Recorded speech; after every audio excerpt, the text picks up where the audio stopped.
এবার ভুল ট্রেনে উঠে সংঘবদ্ধ ধর্ষণের শিকার হলেন এক তরুণী।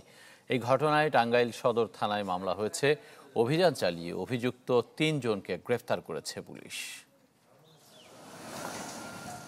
চট্টগ্রামে যাওয়ার জন্য শুক্রবার রাতে ঢাকা বিমানবন্দর থেকে ট্রেনে ওঠেন এক তরুণী, কিন্তু ভুলক্রমে উঠে পড়েন উত্তরবঙ্গগামী ট্রেনে। যখন বুঝতে পারেন ততক্ষণে রাত 12টা। এরপর নেমে পড়েন টাঙ্গাইল স্টেশনে। সেখান থেকে ঢাকার ট্রেনে উঠিয়ে দেওয়ার কথা বলে সিএনজিতে নিয়ে যায় দুলাল নামে এক চালক। পরে স্টেশনের পেছনে নির্জন জায়গায় সংঘবদ্ধ ধর্ষণের পর পালিয়ে যায়।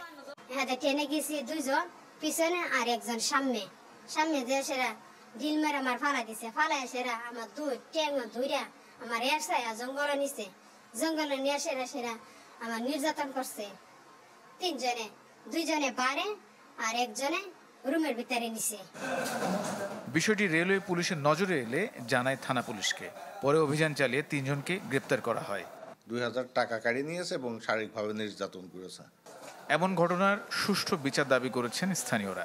পুলিশ বলছে গ্রেপ্তার আসামিদের আইনি প্রক্রিয়ায় বিচার করা হবে।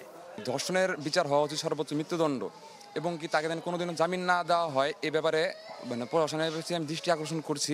জিআরপি পুলিশ এবং আমাদের টাঙ্গাইল সদর থানা পুলিশ যৌথ অভিযান করে এই দুলাল মিয়া, সজীব মিয়া এবং রূপু মিয়াকে ধৃত করে। ভিকটিম এবং আসামি বর্তমানে আমাদের কাস্টডিতেই আছে। আমরা আইনগত ব্যবস্থা নিচ্ছি। ভুক্তভোগী তরুণীর বাড়ি ব্রাহ্মণবাড়িয়া নাসিরনগরে। তিনি চট্টগ্রামে একটি বাসায় গৃহকর্মীর কাজ করেন। Desk report, channel 24।